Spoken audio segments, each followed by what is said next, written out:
Hi everybody. Today's question is whether magnesium citrate or magnesium glycinate, if taken long-term, will cause a lazy bowel. So super fun question today. Just before jumping into the answer to that question, if you wouldn't mind taking a quick second to please like or share or subscribe or post a quick comment on the video, I'd really appreciate it. So thanks in advance for taking a second to do that. And also, nothing that I'm saying in the video today should be construed as medical advice. This is for informational purposes only. If you need medical advice, please talk to your healthcare provider to get that advice. So it's a really great question. I've thought about this question before. I looked into it in detail in the past, trying to see, are there any issues with taking magnesium long-term, whether it's citrate, glycinate, malate, taurate, threonate, oxide, so many different options out there with magnesium. And because I've had many patients over the years where they seem to feel markedly better taking magnesium, and some of them seem to feel markedly better taking it long-term. I'm a purist when it comes to the way that I think about my patient cases, or I should say, well, maybe a purist, maybe, no, I don't think I'm a purist, but I'm an idealist is what I meant to say, and that I like the idea of folks, their bodies just working really well, they don't need additional supplemental support, etc., to feel as good as possible. But as I've learned over time, we don't live in, our planet's not the same as it was a couple hundred years ago. We have pollutants, we have electromagnetic radiation, and we have a lot of modern day stressors, a lot of different things that I think for many of us, or at least in my experience, I mean, I'm in a bubble. I'm just used to, me and my patients, my family, people that I know, but at least my bubble includes a lot of patients, run sick people a lot, and of course, sick people who get better and then aren't sick anymore, and we're working on health optimization, thankfully, as well. But the long and short of it is that, at least based on my experience, it seems that a lot of people, to help kind of cope with some of the modern day stressors, seem to need to take certain things longer term, and magnesium is one of those supplements that on quite a regular basis folks seem to do better taking it long term.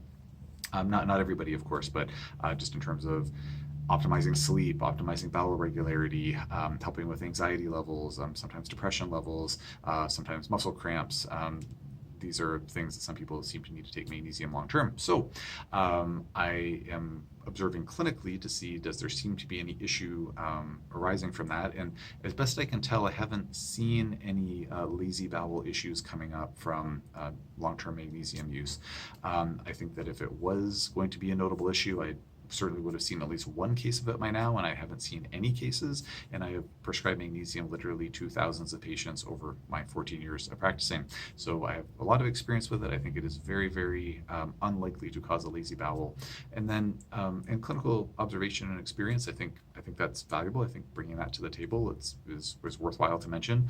But at the same time, I've also looked at some of the research literature around this as well.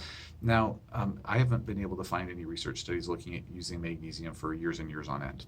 So I'm not aware of any published data. If anybody knows about any studies that have looked at, 5-10 years of magnesium use regularly, I'd love to know about that. Please post in the comment section below. I don't believe any studies like that have been done, and I can't imagine they'll ever do any studies like that. But the longer term studies on magnesium are usually around 3 months of taking it on a regular basis. I think, and I'm going on memory here, I think that the highest dose that I saw was taking 1,000 milligrams of elemental magnesium for 3 months. I think that's the longest term and the highest dose study that I've come across, and they certainly didn't report any lazy bowel effects that resulted from that. Generally, the therapy was quite well tolerated. Of course, some people, if they take too much magnesium, they get loose stool because it does have an osmotic laxative effect, but that was it. So now 3 months isn't a very long time. What about a full year, or what about 3 years, 5 years? Again, we don't have those studies. What we do have quite a lot of research literature on, though, is looking at other osmotic laxatives. So a very common one is PEG, polyethylene glycol, as goes by the names like Restoralax and Laxaday. At least here in Canada, I don't really know about in other places. Maybe they're the same in the States and other places, I'm not sure. But PEG, it's a common osmotic laxative, and to my understanding, osmotic and what is an osmotic laxative? An osmotic laxative is some type of agent that is poorly absorbed in the intestinal tract or only partially absorbed in the intestinal tract. So it makes it all the way into the large intestine, and in the large intestine, it draws water in to the bowel, so having an osmotic effect, as it's called, and that by drawing the water into the bowel, then it helps to increase the pressure in the bowel, helps to hydrate the stool. So if people are having like, hard to pass, like hard, dry stool, it helps to hydrate that stool. It also helps to, by bringing more water, the bowel walls will start to have pressure placed on them, and then that's one of the triggers to tell the brain, oh, it's time to initiate that peristalsis and basically let everything go with the bowel movement. So that's the way an osmotic laxative works. Now there's another category of laxatives called cathartic laxatives or stimulant laxatives, and those work by irritating the nerve fibers that line the bowel. So that's another way you can stimulate a bowel to move, is by irritating those nerve fibers and triggering them to say, oh, I guess it's time to have a bowel movement. Now, using those laxatives on a regular basis, that can lead to a lazy bowel. So those stimulant laxatives, which would include things like senna, for example, a very well-known one, those we have to be careful with longer term, because those could potentially lead to a lazy bowel. Now, I have had some patients who come in and they're like, yeah, my gastroenterologist told me to go on senna, and just take it every day forever because I have chronic constipation. And I don't think they have a lazy bowel that developed, but it is, to my understanding, one of the concerns to be watching out for with those stimulant type laxatives. With osmotic laxatives, on the other hand, again, magnesium being an osmotic laxative, PEG being an osmotic laxative, PEG, which has reams more research data looking at it and looking for side effects and whatnot, to my understanding from the research literature I looked at, has not been shown to be associated with a lazy bowel.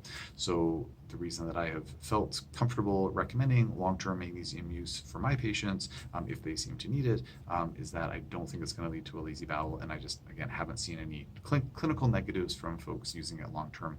So that is my opinion on that question. So I hope that this information was useful. If anybody has any questions or comments on this topic or on anything else, just post it in the comment section below, and I'll do my best to answer as soon as I can.